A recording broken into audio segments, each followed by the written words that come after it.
Welcome to Watchman on the Wall, a daily outreach of Southwest Radio Ministries and swrc.com. God is still on the throne, and prayer changes things. Today, we'll learn how to answer those who say the Bible is full of errors and contradictions with author and teacher Jason Lisle. I hope you and your family are making plans to join us this summer for the Ministries of the Bible Verse event, June 7th and 8th in the Cincinnati area.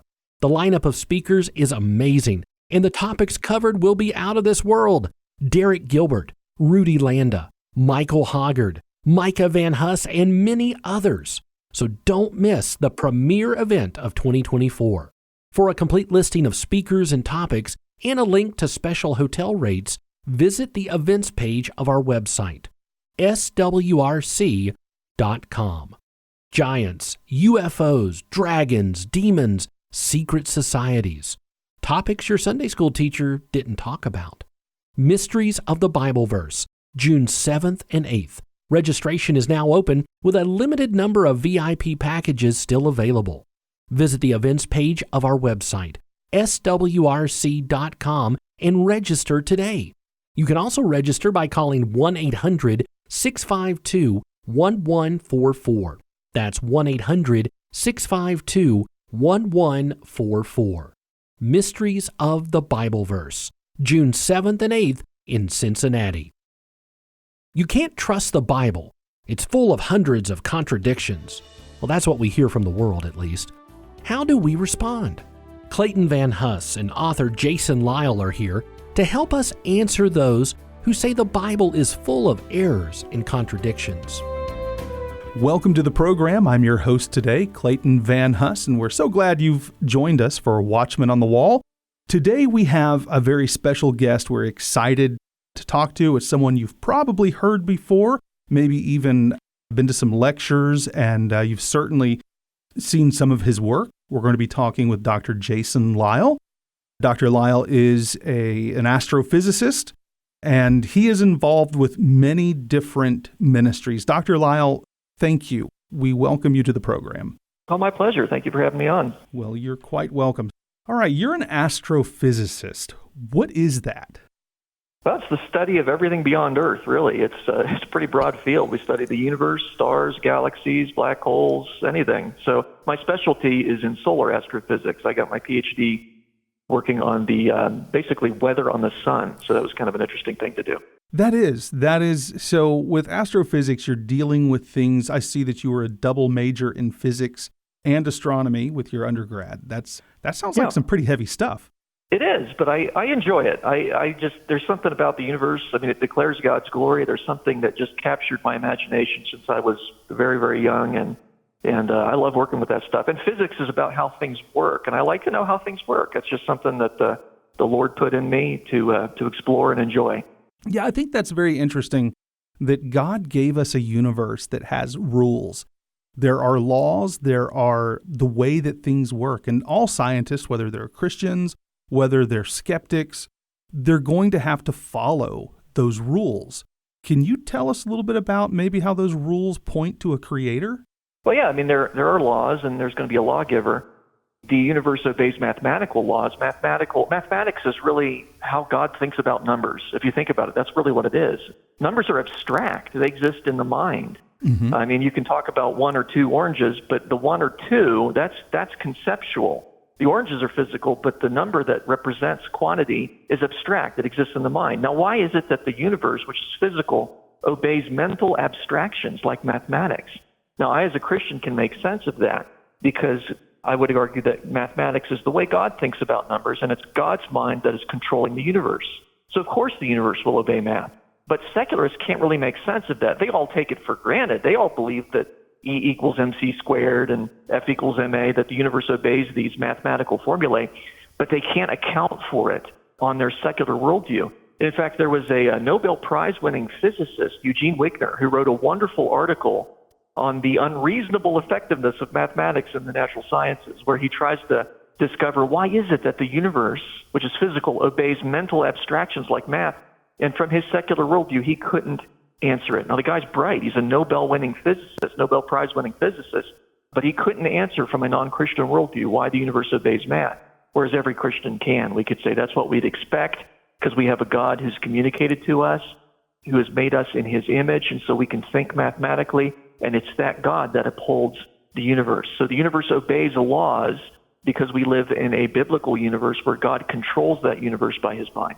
Yeah, that is amazing that we can use our reason, we can be rational to understand the foundations of the universe that were put in place by God. So you have worked with a number of different ministries that people are familiar with, Answers in Genesis, the Institute for Creation Research, but you are also the founder of the Biblical Science Institute. Can you tell us a little bit about that and how we can find you online? Yeah, so the website, it's just the name, biblicalscienceinstitute.com. And what we're doing is we're showing how science confirms the Christian worldview. Of course, there are other fine ministries that do that. I had the privilege of working with Answers in Genesis for many years. But I kind of wanted to expand out and go beyond just creation, which I still defend. I still defend Genesis and the literal history of Genesis. But I also wanted to expand out and show how science in the present confirms what the Bible teaches in various fields, in astronomy, and which, of course, that's my specialty field, but also in things like quantum physics and how these things confirm what the Bible teaches. And I try to do it on multiple levels, but the main level I'm trying to reach is people that don't really have a lot of a background in science, but they want to be able to articulate and defend the Christian faith well and talk about some of these basic things in science. And so I try to write on that level. And then I have a few articles that are a little more detailed for the science groupies out there. Right. And that is so important right now because I think as a society, we've put this dichotomy out there. You can either be a man of faith or you can be a man of science. And I think you can be a man of reason and bring them together. Are they mutually exclusive from one another? On the contrary, what I try to show people is that this myth, we've all heard the narrative, as you pointed out, we've all heard this narrative that you can't be scientific and a Christian. What I try to do is show people you can't really be consistently scientific without being a Christian. And that's because it's the scientific method, the idea of probing the universe, because there's consistency, there's laws in nature. That only makes sense in a biblical worldview where God upholds nature in a consistent way. And that's why, as just a matter of historical fact, most of the founding fathers of the various disciplines of science were Christians. They expected to find patterns in nature because they believed nature was upheld by the mind of God and that God is orderly and rational and that he's made us in his image and thus we can discover some of these patterns in nature. What I try to show people is that the exact opposite of the narrative is true. If you want to consistently be a good scientist and have reasons for why science is possible, you really have to be a consistent Christian. Now, that's not to say that secularists can't do science. They can, but they're doing it inconsistently. They're tacitly assuming that there's a God who's upholding things in a consistent fashion, while then verbally denying that God. You see, and that's what the Bible speaks of in Romans 1 when it says that God's revealed himself against all ungodliness and unrighteousness of men who suppress the truth and unrighteousness. Everyone knows God, but most people suppress that God in their heart of hearts. They don't want to know God. And that's so they work very hard to convince themselves and others that they don't know God. Yeah, and I'm glad you brought up that passage of Romans 1 because that's, of course, one of the places that we find our word. Apologia is used there, that they do not have a case when they deny God. Right, they're without an excuse. It's literally without an apologetic or without a defense. Yeah. And that's how I try to do apologetics, is by recognizing that unbelievers don't have one. Yeah, it's amazing. You've obviously done a lot of work. You're an author. You've done some best-selling books. If people have been to the Creation Museum, they've probably seen your works there at the planetarium shows. But yes. I've got a list of books that are well-known. They're great resources for the Christian layperson. We've got like The Ultimate Proof of Creation, The Stargazer's Guide to the Night Sky. I have your Logic and Faith Pocket Guide from Answers in Genesis. Okay. Yeah, but we're going to be talking today about your book, Keeping Faith in an Age of Reason, about refuting alleged Bible contradictions. This is a scary subject.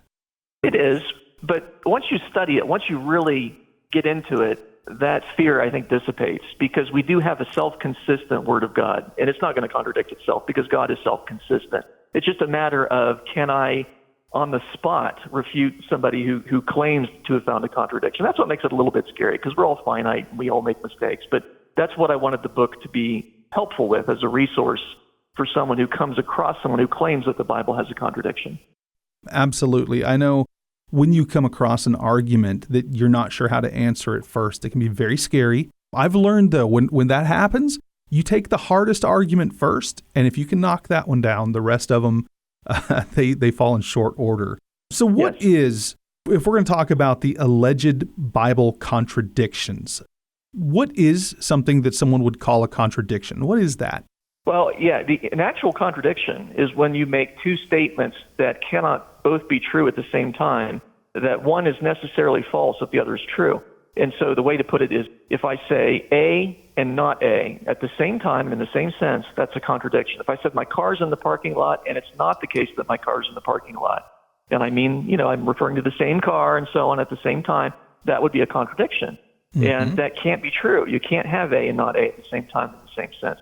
And people make claims that the Bible contains contradictions, and therefore it has to be at least partly false.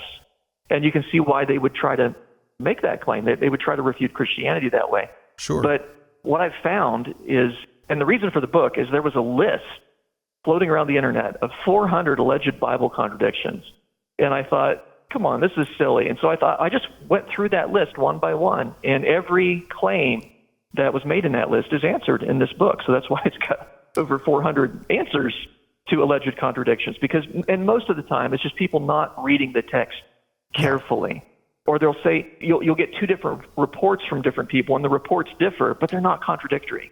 If somebody saw a car go by, and one person said, that car is really fast, and another person said, that car was red, that's not a contradiction, because a car can be both fast and red.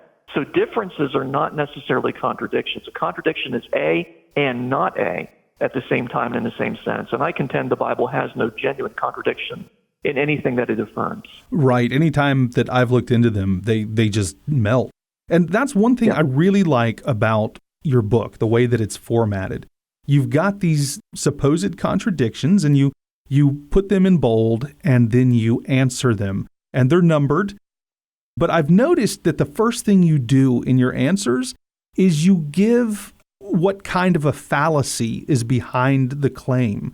Can you explain to us what a fallacy is and what some of the more common ones that we'll run into are? Sure. A fallacy is a mistake in reasoning, an error in logic.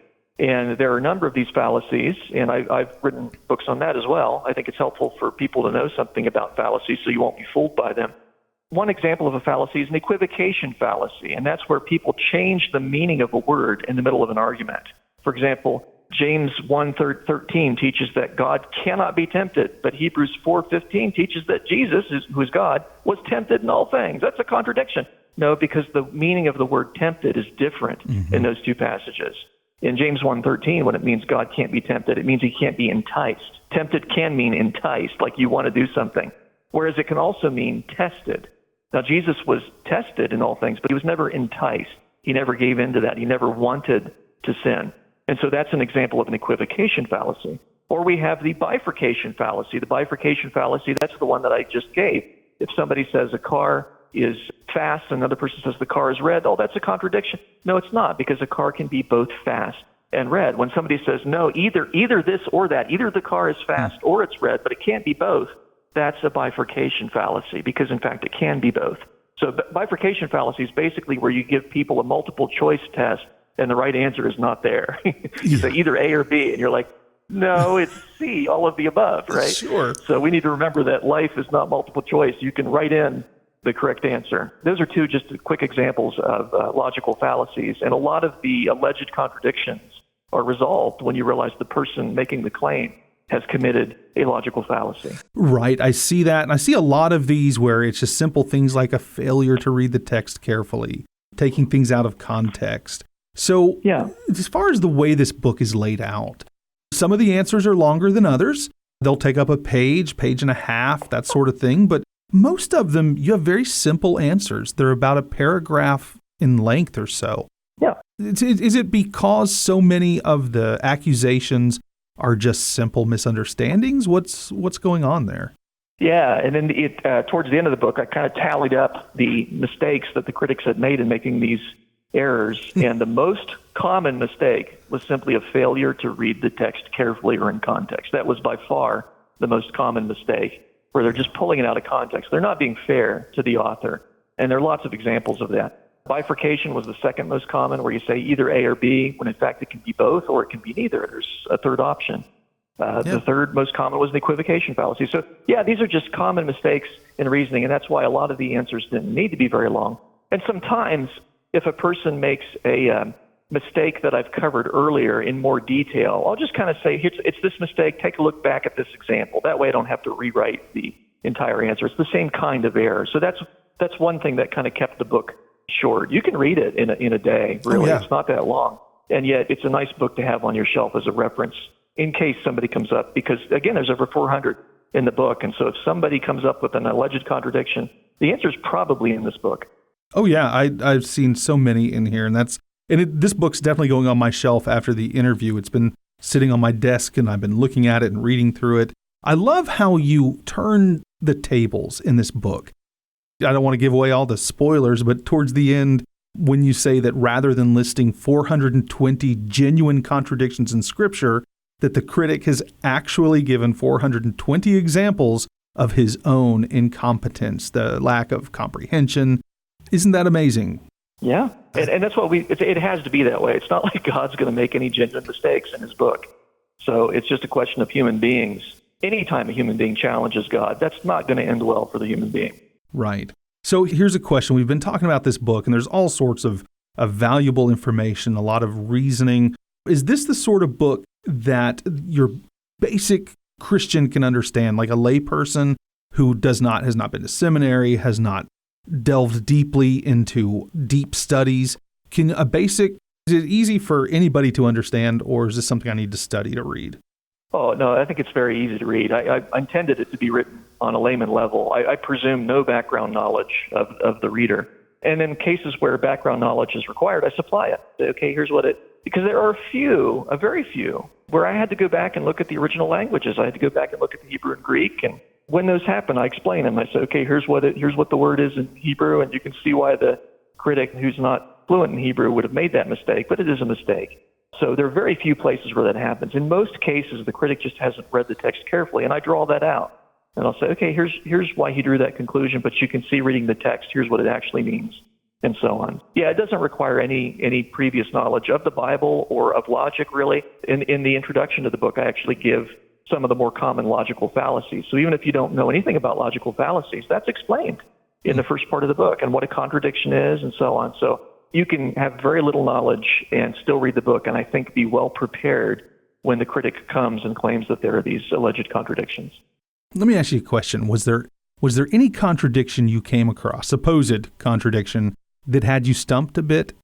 No, but there were some where I had to do a little bit of homework, where I had to go back and read the text carefully. Sometimes a particular English translation doesn't do a particularly good job. Or it'll add some words to the text for clarity. They're not trying to change the text. They're just things in Hebrew are stated differently than in English. You have to add some words there sometimes to make it sound right in English, just for grammatical. The grammar's different. And so there were a few places, and I'd say less than 5%, where I had to go back to the original language. I find that fun. I find that enjoyable. I like researching things. Then once I went back to the original language, I'm like, oh, here's what's happening. Here's what's going on there. And then there are a few places, too, where there are textual issues, where people are distraught to learn this, but there are what are called textual variants in the Bible, where you'll find ancient manuscripts, and there's slight differences. And they're very slight. Sometimes when those get translated into English, then it causes some apparent contradictions, but they're not there in the original. And so there were a few places where I had to look at it's called textual criticism. And that's something I find enjoyable as well. So I learned some new things in researching these. Again, those were relatively few. Most of the alleged contradictions were people simply not reading the text carefully. And that really shows you that the critic is not trying to get at truth. He's trying to suppress the truth and unrighteousness. Yeah, oftentimes there's that ulterior motive. Well, we don't have a whole lot of time left. We've got a little over a minute. Let me ask you, what should I do if I come across something, if I'm presented with a supposed contradiction that I don't have an answer to. What do you recommend for me to do as a layperson? Research and return. I think it's perfectly fair to say, well, friend, I don't know the answer to that right off the top of my head. Could I get back with you on that? There's nothing shameful about that. We're finite beings. We don't know everything. And anyone who doesn't accept that is clearly not interested in rational dialogue. Absolutely. Well, Dr. Lisle, thank you so much for spending time with us today. Dr. Jason Lisle, the book is Keeping Faith in an Age of Reason. Dr. Lisle, thank you once again for being with us today. My pleasure. Thanks again for having me on. All right. Thank you. The world boldly states that you can't trust the Bible. Really? Just because the critic mindlessly declares it so? Don't be so fast to believe everything you hear. Keeping Faith in an Age of Reason by Jason Lisle is a book that examines 420 claims of Bible contradictions and sets the record straight. This book will prepare you to answer the critics who say the Bible isn't true and can't be trusted. Keeping Faith in an Age of Reason by Jason Lisle. Order your copy today when you call 1-800-652-1144. That's 1-800-652-1144. Or you can order on our website, swrc.com. Refuting Alleged Bible Contradictions. Keeping Faith in an Age of Reason by Jason Lisle. 1-800-652-1144. Are UFOs real? What about the sightings that are reported? Pastor and author Michael Hoggard will be presenting on these topics at our upcoming Mysteries of the Bible Verse event, June 7th and 8th in Cincinnati. With a preview of these fascinating topics, here's Micah Van Huss and Derek Gilbert. Welcome to the program. I'm your host, Micah Van Huss. I am the producer of Marginal Mysteries for Southwest Radio Ministries. And today I have with us one of our speakers from the Mysteries of the Bible Verse event, Derek Gilbert. How are you doing today, Derek? Doing very well, thank you. Look forward to the conference. Awesome. We're going to have a good time. We're going to honor God. Folks ask, and it's a very valid question. When we talk about the mysteries and the things in the margins, why should people come to the Mysteries of the Bible Verse? Why should they know about the topics we're going to talk about? I'm going to ask your answer. I'll give my quick opinion. Well, first of all, Jesus says, as it was in the days of Noah, so shall it be at the coming of the Son of Man.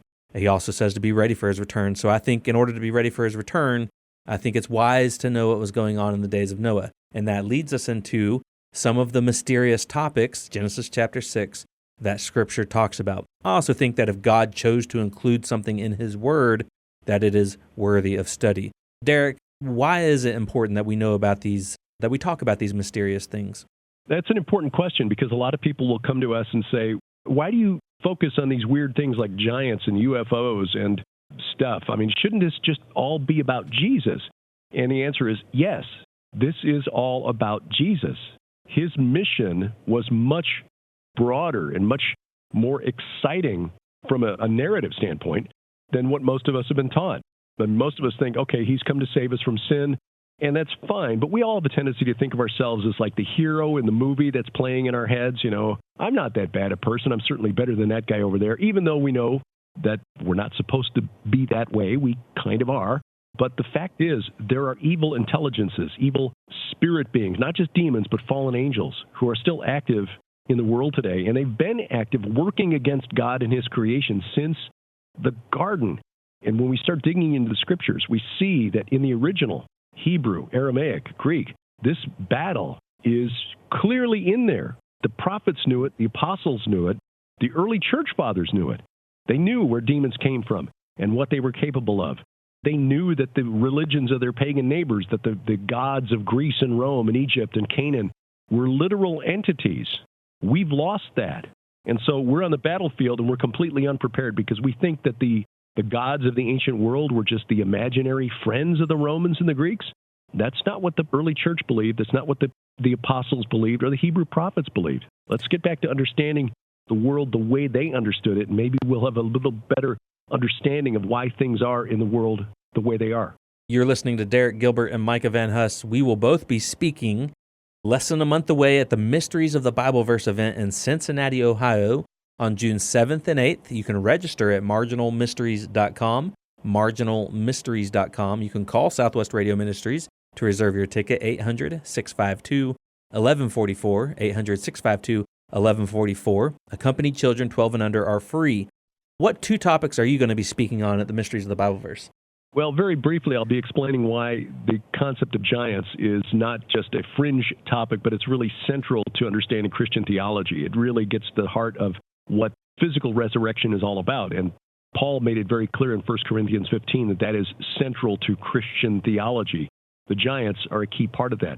I'll also be talking about Lucifer and why Lucifer is not Satan, but is, in fact, another entity that is mentioned in Scripture who perhaps is more dangerous because he's locked up in chains in the abyss, the bottomless pit, whereas Satan is still roaming the earth.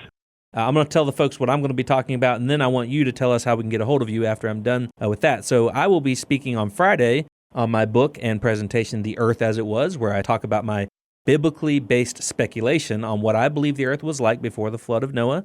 Then Saturday, I will be speaking, giving my presentation, Secret Societies, my latest book, my take on where the secret societies originated, how it relates to the knowledge of the Watchers, how it relates to the fallen princes of the air. So those are the topics I'm going to be speaking about at the Mysteries of the Bible Verse event. Derek, how can folks get a hold of you? They can follow Sharon and me at gilberthouse.org, Gilbert House, one word, gilberthouse.org.